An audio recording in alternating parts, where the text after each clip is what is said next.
I'll edit. This is Dr. Patrick Ngula with Iddrisa Mohamed. Iddrisa Mohamed is a graduate student who's doing his PhD in economics here at the University of South Carolina. I had an opportunity to meet with him here today. It's not only today, I met him a couple times though, and we've talked a lot of issues that related with the continent of Africa. So Iddrisa Mohamed, welcome to my show. Yeah, thank you so much. I'm so honored to be here with you. Iddrisa Mohamed, just tell me a little bit about yourself. What country are you from? Oh, so I'm from Ghana originally. Actually, I left Ghana like 8 years ago. I left Ghana in 2013. So over the years, I have studied outside of Ghana and I have gained some experiences, and I've always enjoyed talking to people when I meet them, people like you. And the first time I met you, I was really happy to talk to you, and you even invited me to a talk by oh, the leader from Tanzania, the opposition leader, Tundu Lissu. Tundu Lissu, exactly. Yeah, he invited me to watch him, and I was so happy to come and watch him and listen to him. Right? So like he's one of those guys that like inspired me, because they fight for Africans wherever we are. They fight against dictatorships and dictators in Africa. And for me, I think the issue of dictatorship in Africa is one of the reasons why we still have not been able to get to where we want to be, because you wake up today and you cannot express yourself in your own country. I mean, whatever you do against the leaders, the next day you sleep in jail. I think it is one of the things that we have to fight against. And someone like him who also is on that cause, I think there are those that I should look up to, and I do look up to them, and I do want to listen to people like him. Very good. So you're from the very a country that have a very good historical political history. The Ghana got the independence, I think, in 1956. Correct me if I'm wrong. 1957. Very good. So when I'm just confused with India. They were just right behind the India. So let me move these conversations to education now. You're studying what? What are you studying? I study economics. Economics. I'm in my second year PhD, going to my third year now. Yeah. Okay, so let me take these conversations back now. When we started, before we start our interview, we talked a little bit about the. Do you think if you take your knowledge now, you just got your PhD, and then you decided to go back to Ghana, do you think you'll be able to influence the decisions maker or change the decisions makers in Ghana with your new ideas that maybe to alleviate a little bit the poverty? What is your comment with respect to that? Yeah, so fighting poverty, I think, is a long thing. It's not like a sudden one shot that we give. No, it is like a gradual thing. I mean, you have to understand what poverty is all about. Poverty. So there is this book recently I was reading there. They define poverty as that it is not that people, those who are poor, don't have food to eat. It is that they cannot change what they eat. They eat the same thing every day. So that is actually what poverty is. For you to fight poverty, then you should understand what it is. For me as a person going back home, how can I help? The political atmosphere in most African countries is that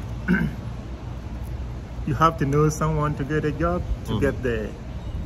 For me to be able to influence decisions, I must be able to take part, to hold like an important office. I think position. Yes.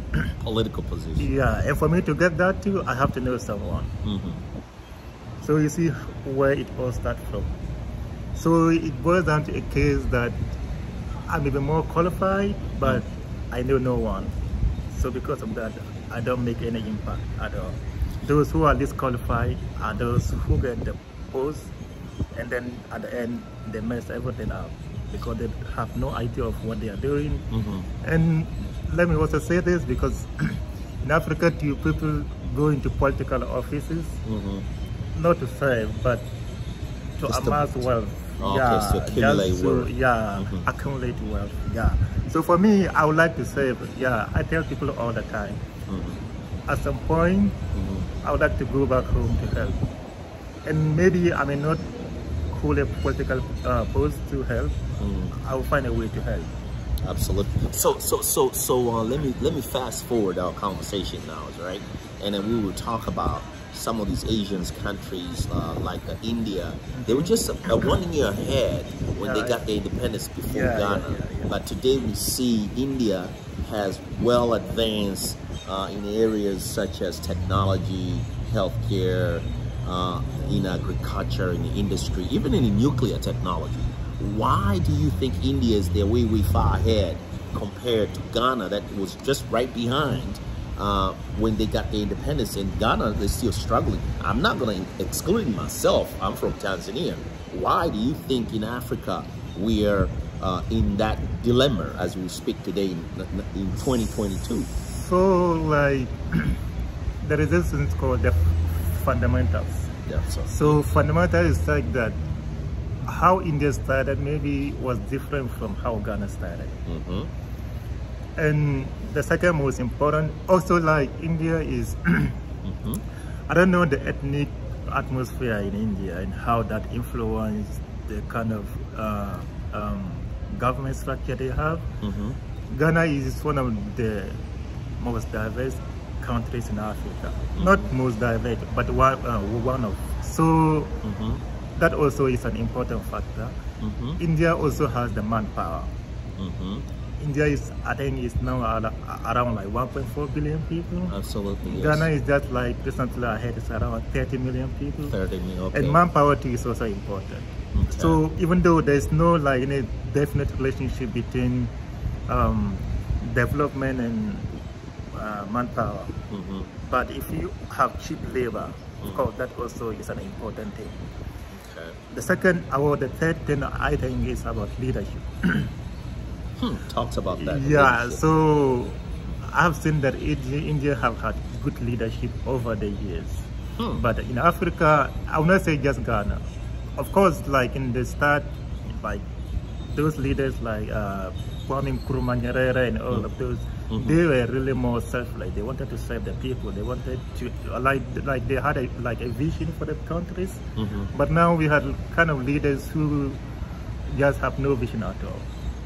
You are not sure whether they are there to serve the people or they are there to serve their own interests or the interests of some outsiders. So we are not sure. So this leadership thing for me, I think, has been one of the most important factors for why Africa has lagged behind, especially in the last 4 decades. One country in Africa that has actually been a success, that I have seen in books, when I read books, I see it a lot, is Botswana. Botswana, absolutely. Botswana has done marvelous. And people, when you read papers, now it's the only African success. So you have touched something, or you have mentioned a word here, impulse and leadership and decisions making process. Why do you think African leaders, when it comes to making decisions, they're using their impulse instead of going back and read and see if these decisions is going to have a significant impact in the society when they make the decisions, either to choose the policies or to implementing any projects that it could be any projects, what I'm trying to say. Why they are not making their decisions based upon a good policy? Yes, so leadership is all about who you work with. You, the leader, may have like a definite idea, an important idea in mind to do. But those around you, those who surround you, if they are not advising you well, maybe there are those who are at the background, they understand what's going on. You are just maybe in your room, it's like you have no idea what's going on. So if they advise you badly, the policy you may implement will not even benefit the people. It will benefit those around you because they benefit from it. So if it benefits them, for them, that is just what they want, not what the people want. So for me, I think And the second thing is people also hold political office in Africa. I think I mentioned this before. The whole political office is just to make money. They don't hold offices just to serve. They hold offices to make money. And people get into politics because they have seen people who are in politics, they make money whilst they are in politics. Accumulating wealth. Yeah, they are accumulating wealth. So I see them and I'm like, okay, I have to also get in there. So the moment you get in there, you have you have defined your goal already. You have defined why you are going in there. So like, if you made your mind that you are going there to get money, you are going there to get money when you get there. There's no way you are going to change your mind. So where do you see Ghana now in another 5 or 10 years? Because I already know if you ask me the same question about Tanzania, I can most definitely tell you where I see Tanzania in 5 or 10 years from now. So I like to speak like relatively. If I compare Ghana to other African countries, I would say, yeah, Ghana is doing quite better. But if I would not compare Ghana to other African countries, then I would say Ghana is not doing well.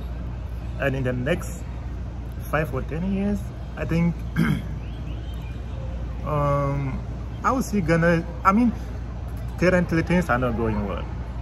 Yes, things are really down. They're not turned around as what people expect. Yeah, people are so disappointed in this leadership now, and I'm not sure what's going to happen next. But what I can say is that, like, over the years, Ghana has done well. Like since 1990s, yeah, Ghana has done well, and I do hope that things are going to get better, but I cannot be sure about that. Yeah, when is the election in Ghana? We had elections like 2 years ago, so the next one I think will be next 2 years. Next 2 years. Yeah. Okay, let me finish this conversation. So I know we have been already talking almost like a 12 minutes now. What is your last word now with respect to economic outlook of the continent of Africa in another 5 or 10 years from now? For me, so this is a big question because I think, I mean, like, I will not look at only the economic aspect of it, but the whole of the African nation. So I think our hope is on the youth, we the youth mainly.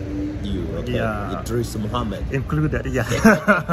The hope of the continent is on the youth. And I do see that there are like this angry African, young Africans who are so tired of what's going on. I mean, who are so tired of the leadership that we have had, the abysmal leadership that we have had. People like me are angry.